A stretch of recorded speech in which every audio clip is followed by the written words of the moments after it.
자, 예수님께서 예루살렘에 입성하셔서 성전으로 들어가십니다. 그곳은요, 율법과 제도를 통해서 자신들의 권위를 유지하던 종교 지도자들의 심장부 같은 곳이었죠. 바로 전날 예수님은 거기서 장사치들을 내쫓으시면서 그들의 권위가 만들어낸 낡은 질서의 정면으로 도전하셨어요. 그러니까 팽팽한 긴장감이 흐르는 가운데 그들의 권위와 예수님의 권위가 정면으로 꽝 하고 부딪히는 오늘 복음의 사건이 시작되는 겁니다. 오늘 우리가 나눌 이야기의 모든 핵심은요, 바로 이 질문 안에 다 담겨 있다고 해도 과언이 아니에요. 그냥 보면 단순해 보이지만 사실은 모든 권위의 진짜 근원이 어디냐? 이걸 묻는 아주 근본적인 질문이거든요. 자, 그럼 이 치열한 대화 속으로 함께 들어가 보시죠. 예수님과 수석 사제들 그리고 백성의 원로들 사이에 벌어진 이 대화는요, 성전 정화 사건 바로 다음 날에 일어납니다. 예수님께서 환전상이나 상인들을 내쫓으신 건 그냥 소란을 피우신 게 아니었어요.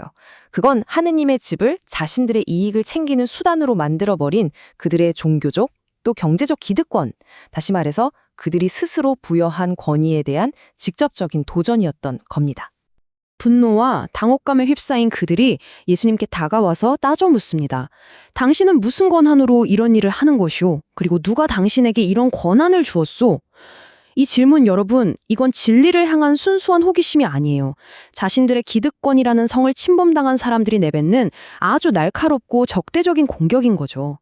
예수님의 권한의 출처가 궁금한 게 아니라 우리 권위를 훼손한 당신을 고발하겠다. 바로 이겁니다. 이 지점이 정말 중요합니다. 그들은 지금 예수님께 세상 방식대로 자격증이나 임명장 같은 걸 보여달라고 요구하는 거나 마찬가지예요.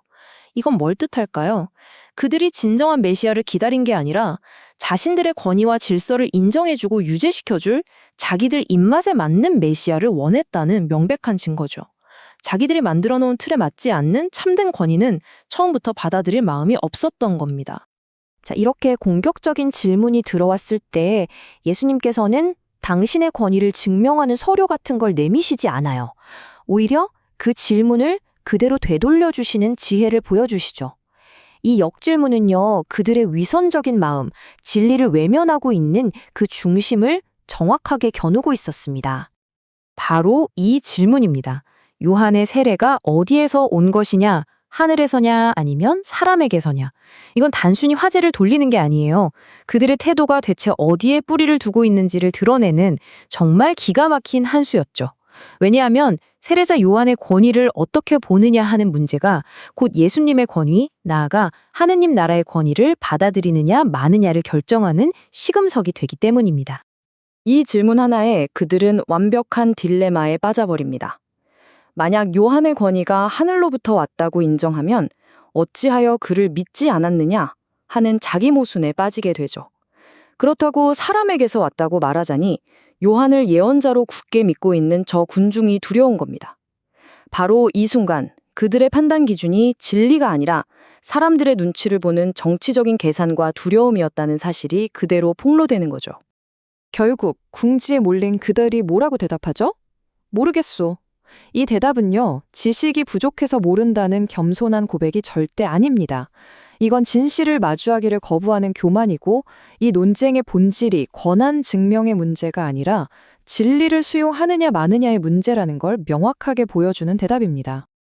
핵심은 바로 이거예요. 완고한 마음. 그들은 증거가 부족해서 예수님을 못 믿은 게 아닙니다.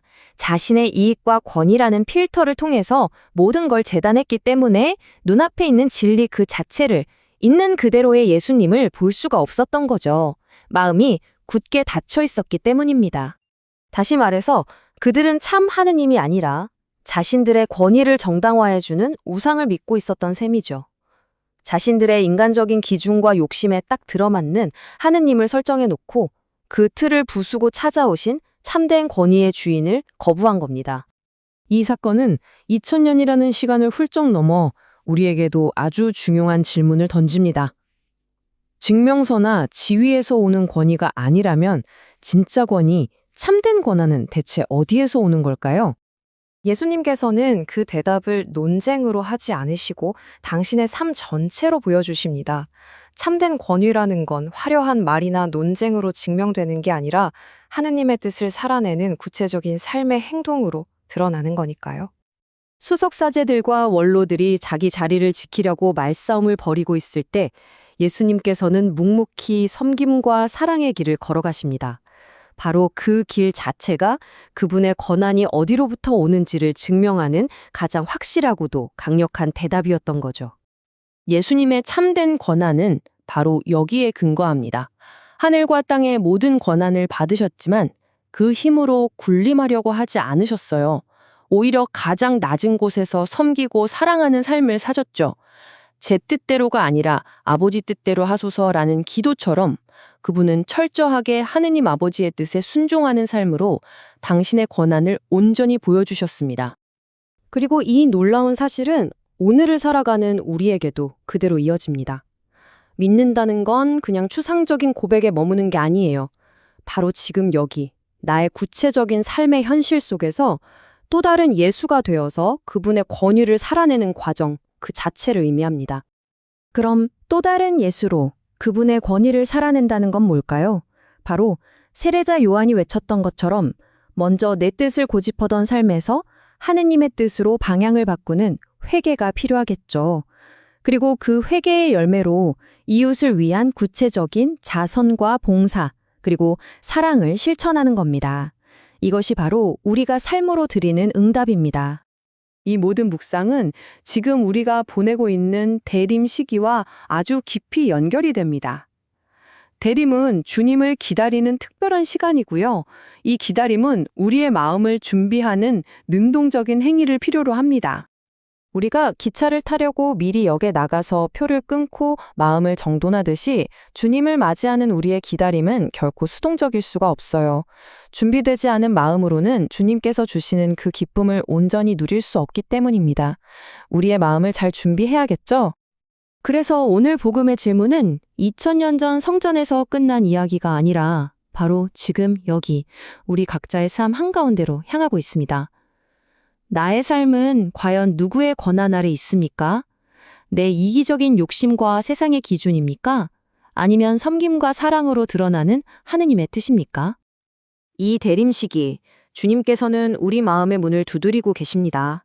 과연 내 마음은 그분의 참된 권위를 온전히 받아들일 준비가 되었을까? 완고한 마음을 열고 순수하게 그분을 내 삶의 주인으로 맞이할 준비가 되었는지 깊이 성찰하는 그런 은총의 시간이 되기를 바랍니다.